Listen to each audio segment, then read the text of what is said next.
സുഹൃത്തുക്കളെ നമസ്കാരം. Traders അരീനയുടെ post market റിപ്പോർട്ടിലേക്ക് ഏവർക്കും സ്വാഗതം. നിങ്ങളോടൊപ്പം ഞാൻ റഷീദ് തായ്ലർ. ഇന്ന് 2023 മാർച്ച് 16 വ്യാഴാഴ്ച ഒരു വീക്കിലി എക്സ്പയറി ദിവസമാണ്. അപ്പം നിഫ്റ്റി, ബാങ്ക് നിഫ്റ്റി ഒക്കെ എങ്ങനെ ഉണ്ടായിരുന്നു എന്ന് നോക്കാം.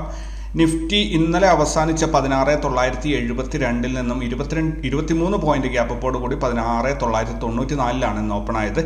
ഡേ ഹൈ 17,062 ഡേ ലോ എന്ന് പറയുന്നത് 16,850 വന്നത് വഴി 212 പോയിന്റിന്റെ ഇൻട്രാഡേ മൂവ്മെന്റ് ആണ് നമുക്ക് കിട്ടിയത്. അതായത് 1.25% ഇൻട്രാഡേ മൂവ്മെന്റ് ആണ് കിട്ടിയത്. എന്തായാലും ഇന്ന് ഓപ്പൺ ആയ 16,994 നിന്നും 9 പോയിന്റ് നഷ്ടത്തിൽ 16,985 ഇന്ന് മാർക്കറ്റ് അവസാനിച്ചിട്ടുള്ളത്. ബാങ്ക് നിഫ്റ്റി നോക്കുകയാണെങ്കിൽ ഇന്നലെ അവസാനിച്ച 39,051 നിന്നും 10 പോയിന്റ് ഗ്യാപ്പോട് കൂടി 39,061 ഇന്ന് ഓപ്പൺ ആയത്. 39,381 ഡേ ഹൈയും 38,613 ഡേ ലോയും വന്നത് വഴി 768 പോയിന്റ് അഥവാ 1.97% ഇൻട്രാഡേ മൂവ്മെന്റ് ആണ് നമുക്ക് കിട്ടിയത്. എന്തായാലും ഇന്ന് ഓപ്പൺ ആയ 39,061 നിന്നും 70 പോയിന്റ് ലാഭത്തോടു കൂടി 39,132 ഇന്ന് ബാങ്ക് നിഫ്റ്റി അവസാനിച്ചിരിക്കുന്നത്. ഫിൻ നിഫ്റ്റി നോക്കുകയാണെങ്കിൽ ഇന്നലെ അവസാനിച്ച 17,410 നിന്നും 19 പോയിന്റ് ഗ്യാപ്പോട് കൂടി 17,429 ഇന്ന് ഓപ്പണായി.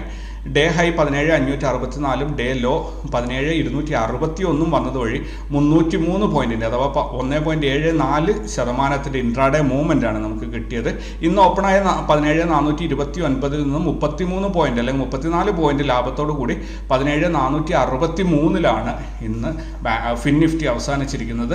ഇന്ത്യ വിക്സ് നോക്കുകയാണെങ്കിൽ ഇന്ന് ഓപ്പണായത് 16.3 ഡേ ഹൈ വന്നിരിക്കുന്നത് 17.36, ഡേ ലോ വന്നിരിക്കുന്നത് 13.95. ഒരു വൊളാറ്റൈലായ ഒരു ദിവസമായിരുന്നു. എന്തായാലും 0.49% വൊളാറ്റിലിറ്റി കുറഞ്ഞുകൊണ്ട് 16.22 ഇന്ന് മാർക്കറ്റ് അവസാനിച്ചിരിക്കുന്നത്. ഇവിടെ നിങ്ങൾക്ക് ഈ 3 ഇൻഡെക്സിന്റെ ചാർട്ടുകൾ നോക്കുകയാണെങ്കിൽ ഒരെണ്ണം റെഡും ബാക്കി 2 ഗ്രീനും ആയിട്ട് നിങ്ങൾക്ക് കാണാം. അതായത് ഡൈവേർജൻസ് ആണ്. ഒന്ന് തെക്കോട്ടും മറ്റൊന്ന് 2 വടക്കോട്ടും പോകുന്ന രീതിയിലാണ് കാണിക്കുന്നത്. മീൻസ് അവിടെ ഒരു അൺസർട്ടനിറ്റി നിലനിൽക്കുന്നുണ്ട്. മാർക്കറ്റ് നോർമലി ഒരു ഡയറക്ഷൻ മാറുമ്പോഴാണ് ഇങ്ങനെ ഒരു അൺസർട്ടനിറ്റി ഉണ്ടാവാറുള്ളത്. എന്തായാലും നമുക്ക് ബാക്കി കാര്യങ്ങൾ നോക്കാം. പ്രധാനപ്പെട്ട സ്റ്റോക്കുകൾ നോക്കുകയാണെങ്കിൽ ഇന്ന് ടൈറ്റാൻ, നെസ്ലെ ഇന്ത്യ, ICICI പ്രൂലി, ഹിന്ദുസ്ഥാൻ യൂണിലിവർ, BPCL, അതേപോലെ ബജാജ് ഓട്ടോ, ഏഷ്യൻ പെയിൻറ്റ്സ് ഇത്രയും കമ്പനികൾ നല്ല പ്രോഫിറ്റ് ഉണ്ടാക്കിയിട്ടുണ്ട്. Tata steel, JSW steel, IndusInd bank, Hindalco ഇത്രയും സ്റ്റോക്കുകൾ നഷ്ടവും അതായത് 2% കൂടുതൽ ലാഭമോ നഷ്ടമോ ഉണ്ടാക്കുന്ന സ്റ്റോക്കുകളാണ് ഞാനിവിടെ ഹൈലൈറ്റ് ചെയ്യുന്നത്. അതും ഇതിനായിട്ട് ഉപയോഗിക്കുന്നത് ഈ 3 ഇൻഡെക്സുകൾ ഫോളോ ചെയ്യുന്ന ഏകദേശം 70ഓളം സ്റ്റോക്കുകളാണ് ഇതിനായിട്ട് ഈ സ്ക്രീനറിൽ ഉള്ളത്. ഓൾറൈറ്റ്, അപ്പോൾ നമുക്ക് ഇൻസ്റ്റിറ്റ്യൂഷണൽ ആക്ടിവിറ്റീസ് നോക്കാം. ഫോറിൻ ഇൻസ്റ്റിറ്റ്യൂഷണൽ ഇൻവെസ്റ്റേഴ്സ് 7,993 കോടിയുടെ ബൈങ്ങും 8,275 കോടിയുടെ സെല്ലിങ്ങും നടത്തിയത് വഴി 282 കോടിയുടെ നെറ്റ് സെല്ലിംഗ് ആണ് അവരുടെ ഭാഗത്തു നിന്നുണ്ടായത്. ഡൊമസ്റ്റിക് ഇൻസ്റ്റിറ്റ്യൂഷണൽ ഇൻവെസ്റ്റേഴ്സ് നോക്കുകയാണെങ്കിൽ 9,226 കോടിയുടെ ബൈങ്ങും 7,175 കോടിയുടെ സെല്ലിങ്ങും നടന്നത് വഴി 2,051 കോടിയുടെ നെറ്റ് ബൈങ് ആണ് ഡൊമസ്റ്റിക് ഇൻസ്റ്റിറ്റ്യൂഷണൽ ഇൻവെസ്റ്റേഴ്സിന്റെ ഭാഗത്തു നിന്നുണ്ടായത്. രണ്ടും കൂടി കൂട്ടിക്കഴിച്ച് നോക്കുകയാണെങ്കിൽ 1,769 കോടിയുടെ നെറ്റ് ബൈങ് ആണ് മാർക്കറ്റിൽ ഇന്ന് നടന്നത്. എനിക്കറിയില്ല ഇതെന്തുകൊണ്ടാണ് ഇങ്ങനെ ഒരു ഡാറ്റ വരുന്നതെന്ന്. ഇന്ന് മാർക്കറ്റ് താഴോട്ട് പോകുമ്പോഴും ഇവിടെ ഒരുപാട് പേര് ബൈ ചെയ്തതായിട്ട് കാണിക്കും. എന്തായാലും ഫോറിൻ ഇൻസ്റ്റിറ്റ്യൂഷൻ ഇൻവെസ്റ്റേഴ്സ് സെല്ലിംഗ് ആണ് നടത്തിയിട്ടുള്ളത്. അത് കറക്റ്റാണ്. മാർക്കറ്റ് താഴോട്ട് പോയിട്ടുണ്ട്. ഡൊമസ്റ്റിക് ഇൻസ്റ്റിറ്റ്യൂഷൻ ഇൻവെസ്റ്റേഴ്സ് ബൈങ് നടത്തിയിട്ടുണ്ട്. പക്ഷേ അതിൻ്റെ ഒരു എഫക്റ്റ് ഒന്നും മാർക്കറ്റിൽ എവിടെയും കണ്ടില്ല. എന്നാലും നമ്മുടെ ഗ്രൂപ്പിൽ നിന്ന് എങ്ങനെ ഉണ്ടായിരുന്നു നോക്കാം. ഞങ്ങൾ ഇന്ന് 82.78% പ്രോഫിറ്റാണ് ബുക്ക് ചെയ്തത്. 82,078 ഞങ്ങൾ ഇന്ന് ബുക്ക് ചെയ്ത പ്രോഫിറ്റ്. 1,00,000 രൂപ ക്യാപിറ്റൽ വെച്ചിട്ട് ഇതിനകത്ത് ഇന്ന് അത്യാവശ്യം ട്രേഡുകൾ പോയിരുന്നു. ഒരു 16 ട്രേഡുകൾ ഇന്ന് ഞങ്ങൾ ചെയ്തിരുന്നു. മിക്ക വൊളാറ്റൈൽ ദിവസങ്ങളിൽ ഞങ്ങൾ ഒരു പ്രത്യേക ഇൻസ്ട്രക്ഷനാണ് എല്ലാവർക്കും കൊടുക്കാറുള്ളത്. അതായത് ഒന്നുകിൽ ഫസ്റ്റ് ടാർഗറ്റ് അല്ലെങ്കിൽ മാക്സിമം തേർഡ് ടാർഗറ്റ്, അതിൻ്റെ മുകളിലോട്ട് റാലി ചെയ്യാൻ കാത്തു നിൽക്കരുത്. ഫസ്റ്റ് ടാർഗറ്റിൽ വേണമെങ്കിൽ അവിടെ ബുക്ക് ചെയ്യാം, അല്ലെങ്കിൽ സ്റ്റോപ്പ് ലോസ് ട്രെയിൽ ചെയ്തിട്ട് മാക്സിമം തേർഡ് ടാർഗറ്റ് വരെ വെയിറ്റ് ചെയ്യാം. അവിടെ വെച്ചിട്ട് ബുക്ക് ചെയ്തോളണം തേർഡ് ടാർഗറ്റിൽ. അങ്ങനെ ആകുമ്പോൾ നമ്പർ ഓഫ് ട്രേഡ്സ് ഒരുപാട് കൂടുതലായിരിക്കും. എന്തായാലും ഇന്ന് ഒരുവിധം എല്ലാവരും തന്നെ നല്ല പ്രോഫിറ്റ് ബുക്ക് ചെയ്തിട്ടുണ്ട്. ഹൈ വൊളാറ്റൈൽ മാർക്കറ്റ് ആയതുകൊണ്ട് തന്നെ ചെറിയ ചെറിയ മൂവ്മെൻറ്റ്സ് നന്നായിട്ട് ക്യാപ്ചർ ചെയ്യാൻ പറ്റി എന്നുള്ളതാണ് ഇന്നത്തെ ഒരു ദിവസത്തിൻ്റെ പ്രത്യേകത. എന്തായാലും 82,000 രൂപയുടെ ഒരു പ്രോഫിറ്റ് 1,00,000 രൂപയ്ക്ക് അഗേൻസ്റ്റ് എന്നുള്ളത് സൂപ്പറാണ്. 50% പോയിട്ട് 10% പ്രോഫിറ്റ് ബുക്ക് ചെയ്യാൻ ഡെയിലി കൺസിസ്റ്റൻ്റ് ആയിട്ട് ബുക്ക് ചെയ്യാൻ പറ്റുന്നുണ്ടെങ്കിൽ അവരൊരു സൂപ്പർ ട്രേഡർ തന്നെ ആയിരിക്കും. അപ്പോൾ നമ്മുടെ ഗ്രൂപ്പിൽ ഒരു 20,000 ആയിട്ട് തുടങ്ങിയ ഒരാൾ 3.5 മാസം കൊണ്ട് 1,46,000 രൂപയായിട്ട് ഇന്ന് തന്നെ രാവിലെ വിളിച്ചിട്ടുണ്ടായിരുന്നു. അതേപോലെ മറ്റൊരാളുടെ പ്രത്യേകത അദ്ദേഹം ഇവിടെ ബാക്ക് ടു ബാക്ക് കുറച്ച് ദിവസങ്ങൾ അദ്ദേഹത്തിന് 100% പ്രോഫിറ്റ് ബുക്ക് ചെയ്യാൻ സാധിച്ചു. അദ്ദേഹം അത് കിട്ടിയ നല്ല ലോട്ടറി എമൗണ്ട് അത്യാവശ്യം ക്യാപിറ്റലായിട്ട് ട്രേഡ് ചെയ്യുന്ന ആളായിരുന്നു. അദ്ദേഹം മറ്റൊരു ബിസിനസ്സിൽ മറ്റൊരു സംസ്ഥാനത്ത് ലാൻഡ് അക്വയർ ചെയ്തിട്ട് അവിടെ ഈ കാശ് ഉപയോഗിച്ച് ബിസിനസ് ചെയ്യുകയാണ്. അതിൻ്റെ എല്ലാ സന്തോഷം അറിയിക്കാൻ വേണ്ടിയിട്ട് ഇന്നലെ വിളിച്ചിട്ടുണ്ടായിരുന്നു രാവിലെ. അങ്ങനെ ഒത്തിരി പേർക്ക് ഒരു പോസിറ്റീവ് അവരുടെ ജീവിതത്തിൽ പോസിറ്റീവായ ഒരു മൂവ്മെൻറ്റ് കൊണ്ടുവരാൻ വേണ്ടിയിട്ട് ഈ ഗ്രൂപ്പ് കൊണ്ട് സാധിക്കുന്നുണ്ട് എന്നുള്ളത് വലിയൊരു കാര്യം തന്നെയാണ്. എന്തായാലും നമുക്ക് ലെവൽസ് നോക്കാം. നിഫ്റ്റി നിങ്ങൾക്ക് ഇവിടെ കണ്ടാൽ തന്നെ അറിയാം, വലിയൊരു സംഭവമൊന്നുമില്ല. എന്താ പറയുക, മാർക്കറ്റ് ബ്രേക്ക്ഔട്ട് ലെവലിൻ്റെ മുകളിൽ R2 ഓപ്പണായി, R1ൻ്റെ R2ൻ്റെ ഇടയിൽ ഓപ്പണായി. അവിടെ നിന്ന് പിന്നെ ബ്രേക്ക് ഡൗൺ ലെവലും കടന്ന് നേരെ താഴോട്ട് വന്നിട്ട് നമ്മൾ ഇന്ന് പ്രതീക്ഷിച്ചിരുന്ന ഒരു ലോ, അതേപോലെ റാസ് ലെവൽസിൽ S3 അവിടെ വന്ന് സപ്പോർട്ട് എടുത്തു. ഇത് മിക്ക ആൾക്കാരും ഇവിടെ എത്തുമ്പോൾ എനിക്ക് എന്താ പറയുക, പുതുതായി നോക്കുന്ന ആൾക്കാരൊക്കെ പെട്ടെന്ന് തന്നെ അവർ ഫോൺ ചെയ്തിട്ട് ചോദിക്കും, ഇവിടെ കറക്റ്റ് ആണല്ലോ ചേട്ടാ, ഇതെങ്ങനെയാണ് കാൽക്കുലേറ്റ് ചെയ്ത് എടുക്കുന്നത്? നിങ്ങൾക്ക് ഇവിടെ കണ്ടാലറിയാം, ഇവിടെ എക്സാക്ട്ലി ആ റാസ് ലെവൽസിൻ്റെ അതിൽ ടച്ച് ചെയ്തു, അവിടെ നിന്ന് റിവേഴ്സിൽ കയറിപ്പോയി. അതാണ് റാസ് ലെവൽസിൻ്റെ ഒരു പ്രത്യേകത. അതാണ് അത് വെച്ച് ട്രേഡ് അത് വെച്ച് മാത്രം ട്രേഡ് എടുത്താൽ പോലും അത്യാവശ്യം നല്ല പ്രോഫിറ്റ് ഉണ്ടാക്കാൻ പറ്റും.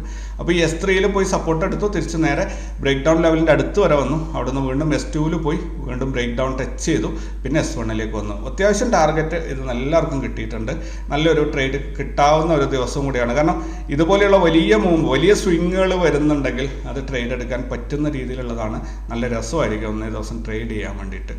ഇനി ബാങ്ക് നിഫ്റ്റി നോക്കുകയാണെങ്കിൽ ബാങ്ക് നിഫ്റ്റിയിലും മറ്റൊരു വിധത്തിലല്ല, ശരിക്കും എന്താ പറയുക, R3 ഓപ്പൺ ആയിട്ട് നേരെ ഇന്ന് ലോ വരും എന്ന് പ്രതീക്ഷിച്ചിരുന്ന ആ ഒരു ലെവലിലേക്ക് മാർക്കറ്റ് ഇറങ്ങി വരുന്ന ഒരു കാഴ്ചയാണ് കണ്ടത്.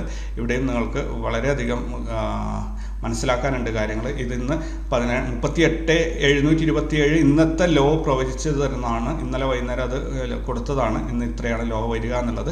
കറക്റ്റ് അവിടെ വരെ വന്നിട്ടുണ്ട്. തിരിച്ച് അവിടെ നിന്ന് കയറിയപ്പോൾ അതിൻ്റെ ഒരു ഹൈ എന്ന് പറയുന്നത് ഇന്ന് പറഞ്ഞിരുന്ന ഹൈ തന്നെയാണ്. മാർക്കറ്റ് ഓപ്പൺ ആയത് ഇന്ന് പറഞ്ഞതിൻ്റെ മുകളിലാണെങ്കിൽ കൂടി ഇവിടെ ഇന്ന് ആഫ്റ്റർനൂൺ സെഷനിൽ ഒരു ഹൈ വന്നിരിക്കുന്നത്, ഇന്നത്തെ ഹൈ പറഞ്ഞത് 39,376 വരെ മാത്രമേ പോയിട്ടുള്ളൂ. അവിടെ നിന്ന് താഴോട്ട് ഇറങ്ങുകയാണ് ചെയ്തത്. എന്തായാലും അത്യാവശ്യം നല്ല പ്രോഫിറ്റ് എടുക്കാൻ പറ്റിയ രീതിയിലുള്ള ഒരു വോളാറ്റിലിറ്റിയാണ് ഇപ്പോൾ ഉള്ളത് മാർക്കറ്റിൽ. ഇത് മാക്സിമം ഉപയോഗപ്പെടുത്താൻ ശ്രമിക്കുക. ഓരോ സ്വിങ്ങും നിങ്ങൾക്ക് ഒരു 40% ഒക്കെ പ്രോഫിറ്റ് തരുന്ന രീതിയിലുള്ള സ്വിങ്ങുകളാണ്. അത് മാക്സിമം ഉപയോഗപ്പെടുത്താൻ ശ്രമിക്കുക. അതേപോലെ നിഫ്റ്റി നോക്കുകയാണെങ്കിലും പ്രത്യേകിച്ച് സംഭവങ്ങളൊന്നുമില്ല. ഈ ബാങ്ക് നിഫ്റ്റിയുടെ ഒരു ഡിറ്റോ തന്നെയാണിത്. അതിനകത്ത് വലിയൊരു മൂവ്മെൻ്റ് ഒന്നുമില്ല. ഇന്ന് നിഫ്റ്റിക്കും ബാങ്ക് നിഫ്റ്റിക്കും ഇന്ന് എക്സ്പയറി ആയിരുന്നു. ഇനി നമുക്ക് നാളത്തെ ലെവൽസ് എങ്ങനെയാണെന്ന് നോക്കാം, നാളത്തെ അവസ്ഥ എന്തായിരിക്കും എന്നുള്ളത്. അപ്പോൾ ഇന്നത്തെ അത് നോക്കുന്നതിന് മുമ്പേ നമുക്ക് ഇന്നലെ പറഞ്ഞിരുന്നത് എന്തായിരുന്നു എന്ന് നോക്കാം. അതായത് ഇന്നൊരു ബെയറിഷ് എൻഗൾഫിംഗ് ആയിട്ടുള്ള ഒരു രീതിയിലുള്ള ഒരു ഇതാണ് വന്നത്. അപ്പോൾ ഇനി നമുക്ക് അധികം ഒന്നും ഇതിനകത്ത് ഗവേഷണം നടത്താനൊന്നുമില്ല. നാളെയോ മറ്റന്നാളോ നമ്മൾ ഈ ടാർഗറ്റ് അത് അച്ചീവ് ചെയ്യും. ഇപ്പം ഇവിടെ ഫിൻ നിഫ്റ്റി നോക്കുകയാണെങ്കിൽ ഓൾറെഡി ഫിൻ നിഫ്റ്റി അച്ചീവ് ചെയ്തിട്ടുണ്ട്. ബാങ്ക് നിഫ്റ്റിക്ക് ഇനി ഒരു 10 മിനിറ്റോ 15 മിനിറ്റോ കൊണ്ട് അച്ചീവ് ചെയ്യാൻ പറ്റുന്ന വിധത്തിലുള്ളത്. മിക്കവാറും നാളെ ഒരു ക്യാൻഡിൽ ഇതിൻ്റെ താഴേക്ക് വന്നിട്ട് ഈ രീതിയിൽ ഇവിടെ നിന്നൊരു നെക്സ്റ്റ് ഡേയിലേക്ക് ഒരു റിട്ടേൺ അല്ലെങ്കിൽ മുകളിലേക്ക് കയറി പോകാനുള്ള പ്ലാൻ റെഡിയാകുമെന്ന് വിചാരിക്കുന്നു. അല്ലെങ്കിൽ ഇങ്ങനെ വന്നില്ലെങ്കിൽ മിക്കവാറും സംഭവിക്കുകയെന്ന് പറഞ്ഞാൽ ഒരു എൻഗൾഫിംഗ് ക്യാൻഡിൽ വന്നിട്ട് ഒരു വിക്ക് താഴെ ടച്ച് ചെയ്യുകയായിരിക്കും ചെയ്യുക. ഇവിടെ വന്നിട്ട് ഇതിൻ്റെ ഒരു വിക്ക് താഴെ ടച്ച് ചെയ്യുന്ന രീതിയിലേക്ക് ഒരു ക്യാൻഡിലായിരിക്കും വരിക. എന്തായാലും നാളത്തോടുകൂടി അത് ബോട്ടം ലെവലിലുള്ള അല്ലെങ്കിൽ സപ്പോർട്ട് ലെവലിൽ ടച്ച് ചെയ്തിട്ട് തിരിച്ച് കയറാനുള്ള പ്ലാനുകൾ തയ്യാറാകുമെന്ന് വിചാരിക്കുന്നു. അപ്പോൾ എന്തായാലും കേട്ടല്ലോ, ഇന്നലെ നമ്മൾ പറഞ്ഞത് 2 സാധ്യതകളാണ് ഇന്നത്തെ നിഫ്റ്റിയിൽ സംഭവിക്കാൻ സാധ്യതയുള്ളത്. ഒന്നുകിൽ ഇവിടെ നിന്ന് ഒരു ക്യാൻഡിൽ ഈ ലെവലിനെ കട്ട് ചെയ്തിട്ട് ഇവിടെ വന്നിട്ട് അവിടെ വെയിറ്റ് ചെയ്ത് നിൽക്കും, നാളെ ഇവിടെ നിന്ന് മുകളിലോട്ട് പോകും. അല്ലെങ്കിൽ ഇവിടെ നമുക്കൊരു എന്താ പറയുക, ഒരു ബോഡി വന്നിട്ട് ഒരു വലിയ വാല് താഴോട്ട് ഒരു വിക്ക് വരും എന്നാണ് പറഞ്ഞത്. അപ്പോൾ രണ്ടാമത് പറഞ്ഞ കാര്യമാണ് സംഭവിച്ചിട്ടുള്ളത്. സ്വാഭാവികമായിട്ടും ഇവിടെ നമ്മൾ ഒരുപാട് കാര്യങ്ങൾ ഇത് മനസ്സിലാക്കേണ്ടതുണ്ട്. ഇവിടെ ഈ ക്യാൻഡലിൻ്റെ ബോഡി സൈസ് നോക്കിക്കഴിഞ്ഞാൽ ഓപ്പണായെടുത്ത് നിന്ന് നല്ല പോലെ ഇന്നത്തെ മുകളിലോട്ട് പോയതിനേക്കാൾ പവറിൽ താഴോട്ട് വലിയ രീതിയിൽ പോയിരുന്നു. പക്ഷെ വൺസ് ഈ സപ്പോർട്ട് ലെവൽ ടച്ച് ചെയ്തപ്പോൾ അവിടെ ഒരുപാട് ലോങ് ബിൽഡപ്പ് നടന്നു, അല്ലെങ്കിൽ ബയേഴ്സ് ആക്റ്റീവായി മാർക്കറ്റിനെ മുകളിലോട്ട് ഉയർത്തി എന്ന് വേണം കരുതാൻ വേണ്ടിയിട്ട്. ഇങ്ങനെ വന്നതിൽ നാളെ നമുക്ക് കൺഫേം ആയി മുകളിലോട്ട് പോകും എന്ന് പറയാൻ സാധിക്കില്ല. നാളെ മോസ്റ്റ് പ്രോബബ്ലി നമ്മളെല്ലാവരെയും കൺഫ്യൂസ് ചെയ്യുന്ന രീതിയിലുള്ള ഒരു ക്യാൻഡിൽ ഫോർമേഷൻ ആയിരിക്കും നാളെ വരാൻ സാധ്യതയുള്ളത്. കാരണം മറ്റന്നാൾ ശനിയാഴ്ച അവധിയാണ്, ഞായറാഴ്ച അവധിയാണ്, പിന്നെ തിങ്കളാഴ്ചയാണ് മാർക്കറ്റ് ഉണ്ടാവുക. തിങ്കളാഴ്ചയാണ് നമുക്ക് ഒരു പ്രോപ്പർ സിഗ്നൽ മാർക്കറ്റ് തരിക. എന്തായാലും ഇവിടെ ഇത്രയും നല്ലൊരു സപ്പോർട്ട് എടുത്ത സ്ഥിതിക്ക്, അതായത് ഈ വിക്ക് താഴോട്ട് ഇത്രയും വന്നു, ബോഡി ഇല്ലാതെ വിക്ക് മാത്രം വന്നതുകൊണ്ട് തന്നെ ഇനി കാണുന്നൊരു സാധ്യത തിരിച്ച് മുകളിലോട്ട് മാർക്കറ്റ് പോകുന്നു. ഇതിന് മറ്റൊരു ഘടകം കൂടിയുണ്ട്. RSI ഒക്കെ ഫോളോ ചെയ്യുന്ന ആൾക്കാർ ഇപ്പം ഡേ ക്യാൻഡിൽ നോക്കുകയാണെങ്കിൽ ഓവർസോൾഡ് ഏരിയയിലേക്ക് നിഫ്റ്റിയും ബാങ്ക് നിഫ്റ്റിയും ഫിൻ നിഫ്റ്റിയും എത്തിയിട്ടുണ്ട്. അതായത് ബിലോ 32ന്റെ താഴെ എത്തിയിട്ടുണ്ട്, 30യുടെയും താഴെ എത്തിയിട്ടുണ്ട്.